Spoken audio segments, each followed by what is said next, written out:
Guys, नमस्कार। आप सभी का स्वागत है मेरे YouTube चैनल में। आज मैं आपको बताने वाली हूँ एक प्रॉब्लम सॉल्व करके, जिसमें हमें ये शो करना है कि जो फंक्शन है वो डिफरेंशिएबल है everywhere. So everywhere differentiability check करने के लिए भी आप ऐसा ही करेंगे जो मैंने आपको बताया है, एक डेफिनेशन डिफरेंशिएबिलिटी की एट अ पॉइंट पे चेक करने का। तो वही करेंगे हम यहाँ पर एवरीवेयर लिखा है तो हम एक पॉइंट पर चेक करेंगे और वो आर्बिट्री पॉइंट लेंगे और उस वजह से वो पूरे डोमेन के लिए कंटिन्यूटी प्रूफ हो जाएगा। ठीक है, सो चलिए इस क्वेश्चन को सॉल्व करते हैं। सबसे पहले क्वेश्चन बता देती हूँ मैं। यहाँ पर है show that the function f of xy is equals to sin x plus cos y is differentiable everywhere. This is your function question. Everywhere check करना है। सो मतलब जो भी आपका डोमेन है उस डोमेन में वो एवरीवेयर कंटिन्यूअस है, डिफरेंशिएबल है, ये चेक करना है। ठीक है, और डिफरेंशिएबल है तो कंटिन्यूअस होगा, ये भी आपको थ्योरम पता है। सो हम यहाँ पर क्या करेंगे, एक आर्बिट्री पॉइंट लेंगे। आप देख सकते हैं this is a function of f of X Y. तो ये क्या है, रियल वैल्यूड फंक्शन है जिसका डोमेन क्या है, आर स्क्वायर। सो वही उसी आर स्क्वायर का एक आर्बिट्री पॉइंट ले लेते हैं। उस पे आप चेक कर दीजिए कि वो कंटिन्यूअस है, ये फंक्शन कंटिन्यूअस है। सो वो एवरीवेयर कंटिन्यूअस हो जाएगा, everywhere in R square. Okay, so let us start the proof. सबसे पहले हम क्या कर रहे हैं, आपको बता दूं ये जो फंक्शन है वो कहां से कहां तक होगा। This is from R square to R. ठीक है, आर स्क्वायर से होगा क्योंकि ये एक्स कोमा वाई है। सो ये कोऑर्डिनेट कहाँ मिलेगा, आर स्क्वायर में मिलेगा। आपको क्या चेक करना है कि ये डिफरेंशिएबल है आर स्क्वायर में। तो हम क्या करेंगे, let A comma B arbitrary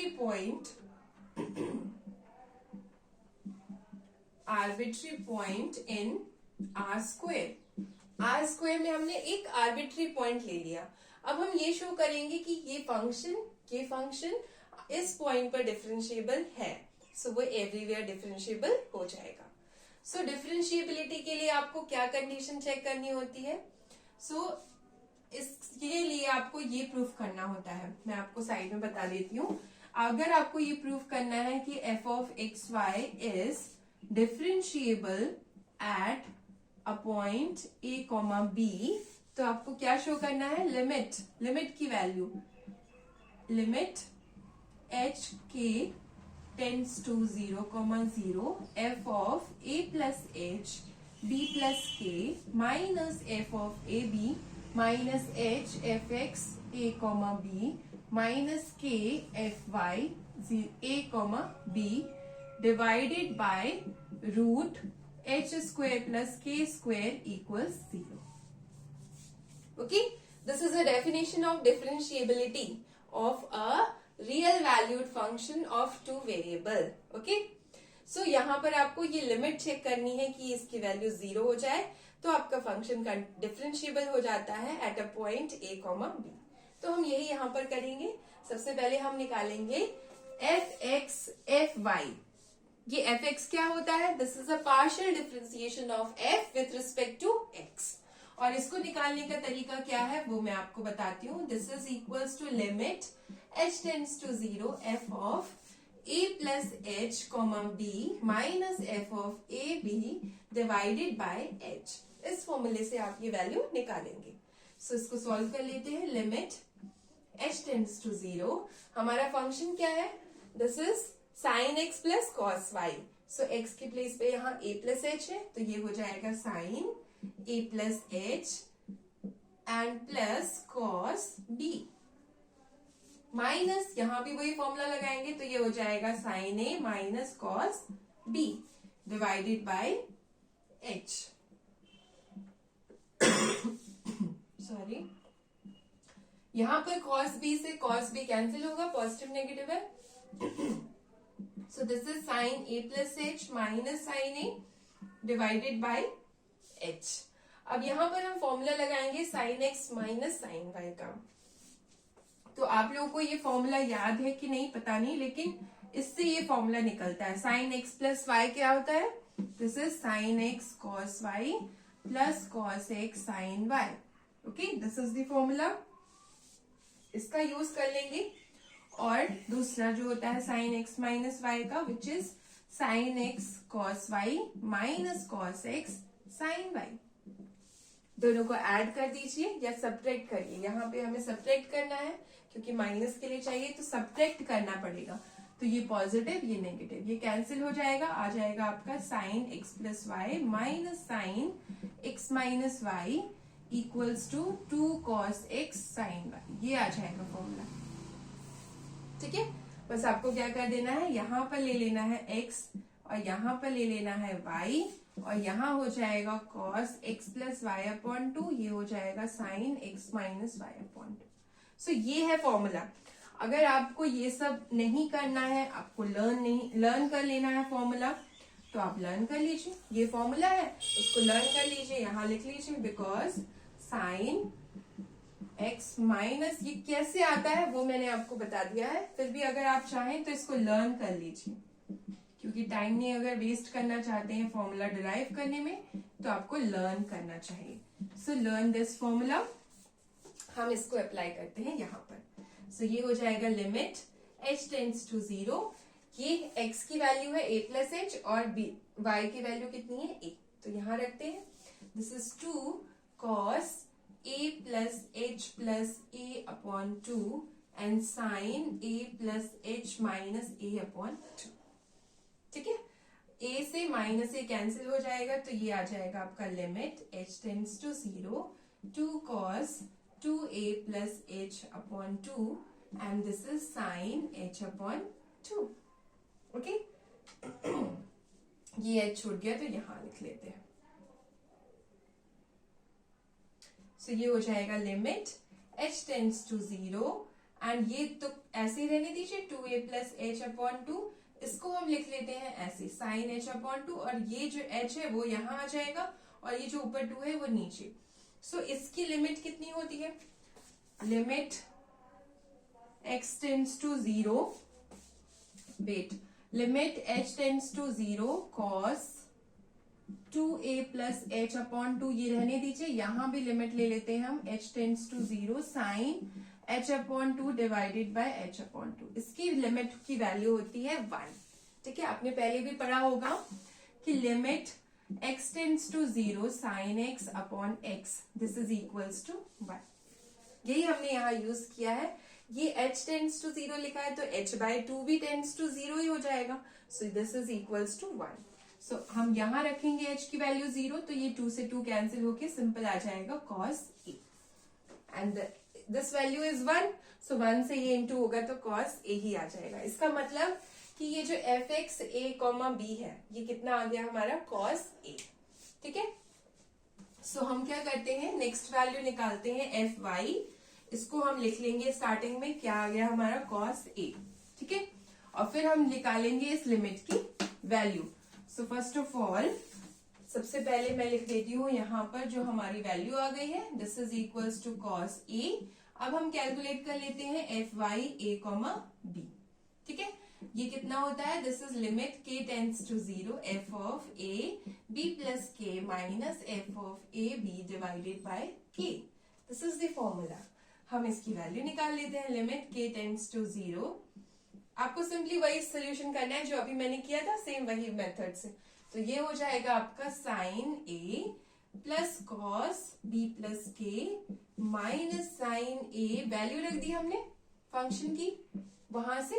okay, this is cos b divided by k। इस साइन से साइन कैंसिल होता है तो हमें मिलेगा limit k tends to 0 cos b plus k minus cos b divided by k। अब हमें फॉर्मूला किसका चाहिए, हमें चाहिए cos x minus cos y का फॉर्मूला। ठीक है, cos x minus cos y। So ये कितना होता है, -2 sine x plus Y upon 2 and sine x minus Y upon 2। ठीक है, ये होता है फॉर्मूला।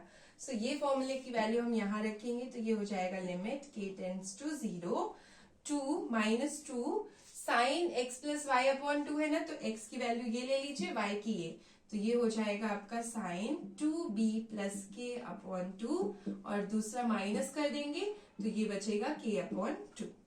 सिंपल मेथड है जैसे अभी हमने किया था और ये divided by k।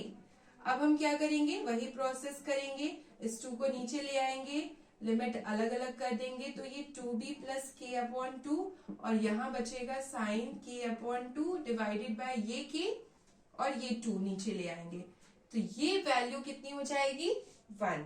Limit k tends to 0 sine k by 2 upon k by 2 this is equals to 1 और यहाँ जब आप k की वैल्यू 0 रखेंगे तो ये 2b अपॉन 2 से 2 कैंसिल होके साइन b आ जाएगा।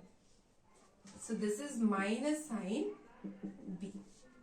सो हमने ये निकाल लिया, ये निकाल लिया। अब ये वैल्यूज हम यहाँ रखते हैं और आंसर निकालते हैं। सो हमें क्या चाहिए, ये डेफिनेशन है, ओके इसको सोल्यूशन में मत इंक्लूड करिएगा। This is a definition of differentiability, ये समझाने के लिए आपको लिखा था। अब हम निकालते हैं limit H K tends to 0,0, यही limit F of A plus H B plus के minus F A B minus H F x A B minus K F Y A B equals to root H square plus के square. Equal proof करना है, 0 है कि नहीं है, ठीक है। ये लिमिट निकालनी है। सो लिमिट की पहले वैल्यू रख देते हैं यहां से। सो ये आ जाएगा फंक्शन की वैल्यू कितनी, एच के टेंड्स टू 0, यहां पर रखेंगे x की वैल्यू है a प्लस एच और k की b की वैल्यू y की वैल्यू कितनी है b प्लस k। तो ये हो जाएगा sine a plus H plus cos b plus के minus sine a minus sine b minus H, इसकी वैल्यू कितनी आ गई हमारी कॉस a, तो यहां लिखेंगे कॉस a माइनस के, इसकी वैल्यू कितनी है माइनस साइन b, तो ये प्लस हो जाएगा sine b divided by root H square plus के स्क्वायर। इसके आगे देखिएगा, इसके आगे थोड़ा इंपॉर्टेंट है कैसे मैं इसको सॉल्व करती हूँ लिमिट को। तो देखिए सबसे पहले मैं इसको और इसको साथ में ले लेती हूँ और इसको, इन तीनों को, ये वाला टर्म, ये टर्म और ये टर्म, ठीक है। तीनों टर्म्स को साथ में लिख रही हूं।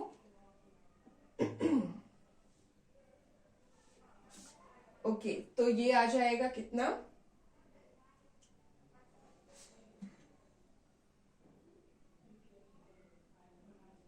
ओके यहां पर गलत हो गया है, दिस इज कॉस बी, ठीक है। फंक्शन की वैल्यू साइन और कॉस दोनों है, कॉस बी। अब ठीक है, अब हम लेते हैं इसको अलग, साइन ए प्लस एच, इसको लिख लेती हूँ माइनस साइन ए और आपका ये this is minus H cos A. ये तीनों मैंने एक साथ लिख लिए तीनों टर्म्स, और जो बचे हुए टर्म्स है वो अलग लिख देते हैं, कॉस बी प्लस के minus cos B and plus K sine B, ठीक है। अब मैं क्या कर रही हूं, इस पूरे में क्या है divided by root H square plus के स्क्वायर, ठीक है। अब मैं यहां से एच कॉमन ले रही हूं, ओके के टेंड्स टू 0। एच कॉमन कहां से ले रही हूं मैं, इन तीनों टर्म से एच कॉमन लेती हूं, तो ये इससे तो आ जाएगा एच कॉमन। इन दोनों में क्या करेंगे हम, मल्टीप्लाई और डिवाइड दोनों कर देंगे, ऐसे देखिए ऐसे कर देंगे तो एच कॉमन आ जाएगा। अंदर क्या बचेगा, sine a plus H minus sine a divided by h, ये दोनों एच यहाँ, और ये माइनस कॉस ए, ये बचेगा। देखिए पहले दो, ये तीन टर्म से मैंने किया, ठीक है। अब नेक्स्ट ये तीन टर्म से मैं क्या करूंगी, के कॉमन ले लूंगी, तो ये आ जाएगा, वेट में यहां लिखती हूँ थोड़ा सा आपको क्लियर होगा। अब मैं ले रही हूं के कॉमन, सो यहां पर लिख रही हूं limit h tends to 0 k tends to 0। पहले तो मैंने h कॉमन लिया तो क्या आ गया, sine a plus H minus sine a minus cos a और इन दोनों के नीचे h, ठीक है। और फिर मैंने लिया क्या, k कॉमन, तो ये k कॉमन लूंगी जब मैं इन तीनों टर्म से, इस टर्म से, सॉरी इससे, तो ये कितना आ जाएगा, कॉस k b प्लस के माइनस कॉस बी, इन दोनों के नीचे के आ जाएगा क्योंकि इधर पे के नहीं था, और यहां बचेगा कॉस साइन बी, ठीक है। और जो ये नीचे है पूरे में ये डिवाइड में, वो मैं यहाँ लिख देती हूँ, ठीक है। यहाँ बड़ा ब्रैकेट बना देते हैं। सो ये आ गया, ओके। अब रुकिए, यहां से मैंने मिटा दिया, this is cos B plus k. यहां से देखिए आप, ये टर्म इसकी लिमिट कितनी थी, यहाँ पे था ना लिमिट के टेंड्स टू 0, वो मिटा दिया, इस वजह से मैं यहाँ लिख रही हूँ। देखिए ये लिमिट की वैल्यू कितनी है, माइनस साइन बी, तो ये लिमिट की वैल्यू हम यहाँ डालेंगे कि देखिए बी प्लस के माइनस कॉस बी अपॉन के, यही है ना, और के टेंड्स टू 0 हमारे पास भी है, तो ये कितना हो जाएगा, माइनस साइन बी। मिटा दिया मैंने, फिर से यहां लिख दीजिए f x a comma b कितना था, this is equals to sine a, and f Y a comma b कितना आया था, माइनस साइन बी, ठीक है। तो यहां से देख सकते हैं आप, कॉस बी प्लस के माइनस कॉस बी अपॉन के, लिमिट के टेंड्स टू 0, इसकी वैल्यू कितनी है, माइनस साइन बी, तो ये हो जाएगा माइनस साइन बी, इतनी टर्म। और ये किसके इक्वल हो जाएगी, ये आपकी साइन ए के इक्वल हो जाएगी। तो ये हो जाता है limit h tends to 0 k tends to 0 1 upon root H square plus के स्क्वायर, ये बाहर है। इसकी लिमिट की वैल्यू कितनी हो गई आपकी, cos A, this is cos A ना, इसकी वैल्यू कितनी आई थी, कॉस ए, कॉस ए आई थी, तो ये वैल्यू कितनी हो जाएगी आपकी, cos A upon H minus cos A, sorry यार एच उसी में है, और यहां पर हो जाएगा plus k, this is minus sine b plus sine b, ये हो जाएगा। आप चाहे तो लिख लीजिए, बिकॉज क्योंकि जो limit h tends to 0 sine a plus h, अभी हमने प्रूफ किया था, वो मैंने मिटा दिया इस वजह से आपको लग रहा होगा, इसकी वैल्यू कितनी आई थी, कॉस ए आई थी, और limit k tends to 0 this cos b plus के minus cos b upon k, इसकी वैल्यू कितनी आई थी, माइनस साइन ए आई थी, साइन b आई थी। वही हमने किया है, यहाँ पर इसकी लिमिट की वैल्यू रख दी है sine b minus sine b, और इसकी लिमिट की वैल्यू कितनी रख दी है, कॉस ए, की लिमिट h टेंड्स टू 0 भी है हमारे पास, k टेंड्स टू 0 भी है, तो इसके लिए हम k टेंड्स टू 0 ले लेंगे, इसके लिए h टेंड्स टू 0 ले लेंगे। अब ये हो जाता है 0, ये भी वैल्यू हो जाएगी 0, सो 0 हो जाएगा, और 0 जब h से इंटू होगा तो 0, और 0 जब k से इंटू होगा तो भी 0, तो न्यूमरेटर आपका कितना आ गया, 0, और यहाँ पर जरूर है k टेंड्स टू 0, लेकिन ये 0 upon root H square plus के स्क्वायर आ गया। अब आपको h और k की वैल्यू 0 रखने की जरूरत नहीं है, बिकॉज ऊपर 0 है तो वो 0 ही हो जाएगा। सो लिमिट की वैल्यू 0 आ गई eight a point a comma b, जो हमने आर्बिट्री पॉइंट लिया था उस पर इस लिमिट की वैल्यू 0 आ गई। इसका मतलब therefore function f is differentiable everywhere, everywhere differentiable हो गया, ठीक है, क्योंकि ये a कॉमा b पर डिफरेंशिएबल हुआ, और a कॉमा b क्या था, आर्बिट्री पॉइंट था r स्क्वायर का, इसलिए ये फंक्शन क्या हो गया, डिफरेंशिएबल एवरीवेयर हो गया।